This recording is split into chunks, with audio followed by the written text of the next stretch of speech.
बिस्मिल्लाहिर्रहमानिर्रहीम, अस्सलाम वालेकुम। ऐसा कोई सगा नहीं जिसको अमेरिका और इजराइल ने ठगा नहीं।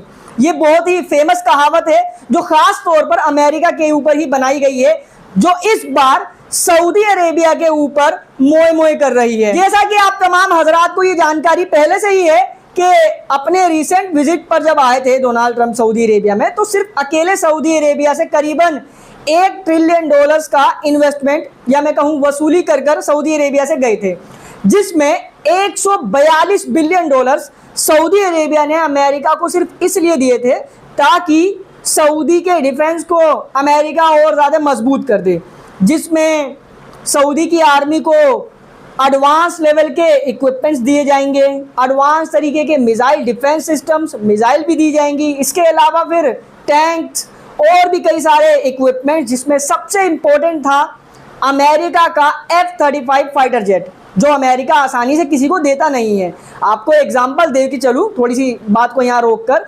तुर्की ने मदद की थी अमेरिका की इंजीनियरिंग में F-35 को बनाने में, लेकिन अमेरिका ने जैसे तैसे बहाना ढूंढकर S-400 का बहाना लगाकर कि तुमने रशिया से क्यों खरीदा, तुर्की को उस F-35 प्रोग्राम से ही बाहर निकाल दिया और आज तक तुर्की F-35 के लिए तरस रहा है। हालांकि तुर्की ने इंडिपेंडेंटली अपने दम पर भी 5th जनरेशन का फाइटर जेट बना लिया, वो बात अलग है। अब मसला ये हुआ है कि इजराइल ने अपने गुलाम से ये कहा होगा कि अगर तुम F-35 सऊदी को दे दोगे तो हमारी बराबरी पे आ जाएगा वो, लिहाजा अगर देने के बारे में सोच रहे हो, विचार भी कर रहे हो, तो उस विचार को हाँ जिस छेद से अंदर ले जा सकते हो वापस ले जाओ, सऊदी को F-35 मिल ना जाए।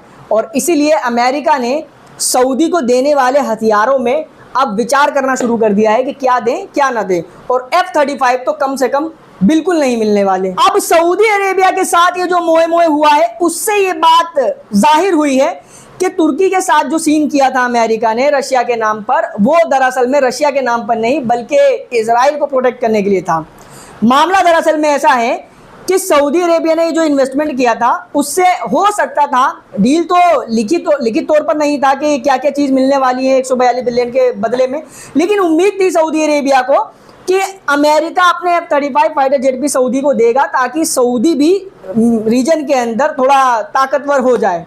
लेकिन इजराइल को खतरा महसूस होने लगा उससे, क्योंकि इजराइल के पास है अमेरिका के तमाम फाइटर जेट, जिसमें सबसे एडवांस F-35 है। अब सऊदी को भी वो मिल जाएंगे तो इजराइल की जो रीजन के अंदर एयर सुपीरियोरिटी है, यानी सबसे ताकतवर एयरफोर्स, वो टक्कर पे आ जाएगी सऊदी अरेबिया के, यानी कोई टक्कर देने वाला मिल जाएगा।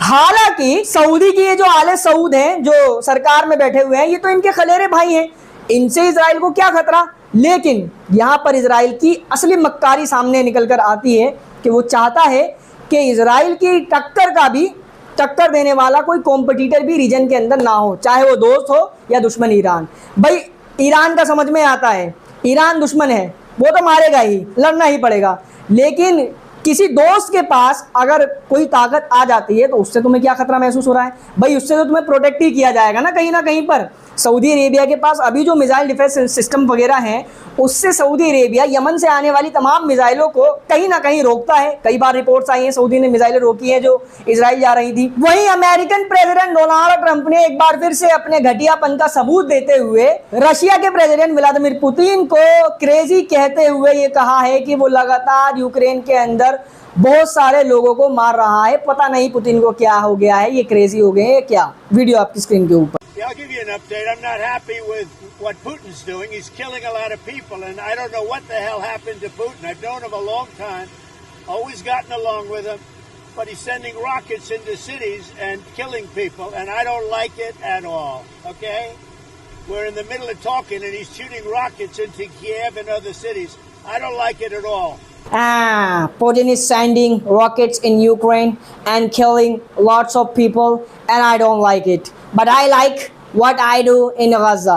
समझ रहे हो, सफ़ेद सुअर कह रहा है कि पुतिन जो यूक्रेन के अंदर रॉकेट्स वगैरह भेजकर बहुत सारे लोगों को मार रहे हैं वो मुझे पसंद नहीं, लेकिन गाजा को इन्होंने पिछले 20 महीनों के अंदर अंदर कब्रिस्तान बना दिया है। पूरा गाजा तबाह और बर्बाद हो चुका है, लाखों लोग गाजा में मारे गए हैं। ऑफिशियल आंकड़े तो 53,000 बता रहे हैं ना, लेकिन गाजा में जो मलबा आपको दिखाई दे रहा है, जब ये मलबा हटेगा तो इसमें से जो लाशें निकलेंगी वो डबल कर देंगे आंकड़े को। 53 दिखा रहे हैं, 53,000 आंकड़ा है अभी, ये डबल से ट्रिपल हो जाएगा।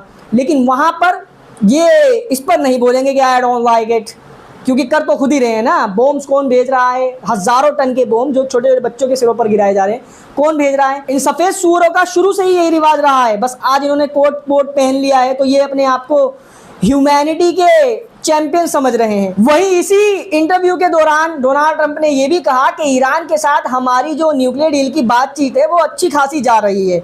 उसके बावजूद भी मुझे नहीं पता कि अगले आने वाले 2 या 4 दिनों में मैं आपको अच्छी खबर सुनाऊंगा या बुरी खबर। वहीं अगर आप भारत के बॉलीवुड का शुरू से इतिहास उठाकर देखोगे तो आपको यही मिलेगा कि हर फिल्म के जरिए, हर नाटक के जरिए इन्होंने मुसलमानों को गद्दार, आतंकी और देशद्रोही दिखाने की कोशिश की है। और जो अपने वाले हैं वो सिर्फ झंडा लेकर एक नारा लगा दें, फिर उसके बाद चाहे वो सड़क पर गंदगी में मचाते फिरें, किसी समारोह के अंदर किसी के साथ कोई घटियापन करते फिरें, कुछ भी कर दें, भाई वो संस्कारी और देशभक्त कहलाएंगे। हालांकि वो कभी बॉर्डर पर ना जाएं, कभी देश के लिए उन्होंने कोई अच्छा काम ना किया हो, तिरंगा ना फहराया हो अपने ऑफिस के ऊपर, लेकिन जब जब पोल खुलती है, जांच होती है तो पता चलता है कि गद्दार अंदर ही है। वही गद्दार जो समझ रहे हो ना अपने आप को सबसे बड़ा देशभक्त, क्योंकि उसने ऑरेंज झंडा लिया हुआ है, देश का रक्षक, देश के बारे में सोचने वाला, राष्ट्र सर्वोपरि मानने वाला, क्योंकि वो एक खास किस्म का नारा लगाता है। अब नया मामला जो आपने अभी तो 1-2 दिन पहले का ही ये ट्रेंड चल रहा था ना कि ज्योति मल्होत्रा नाम की एक यूट्यूब ब्लॉगर थी जो पाकिस्तान से बड़ी मोहब्बत करती थी, जा जाकर बिरयानियाँ खाया करती थी वहाँ।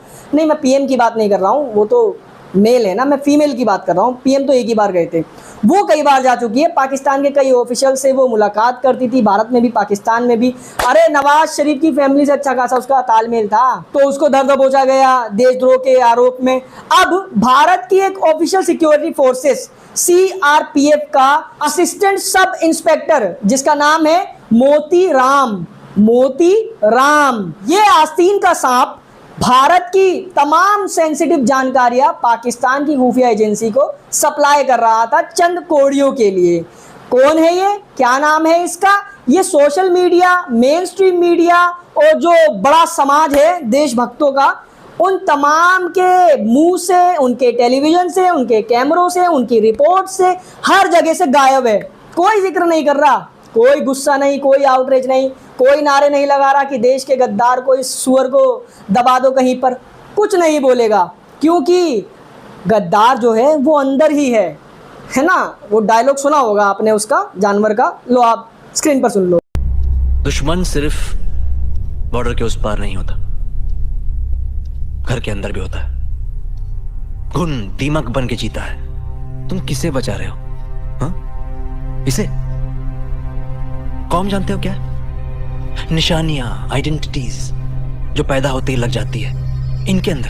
गद्दार खुद के अंदर ही बहुत हैं, लेकिन इसके बावजूद भी आगे भी ये सिलसिला चलता रहेगा मुसलमानों को गद्दार कहने का। फिलहाल इस वीडियो में इतना ही था। इस वीडियो को शेयर करें, चैनल पर नए हैं तो सब्सक्राइब जरूर कर लें। And thank you so much for joining.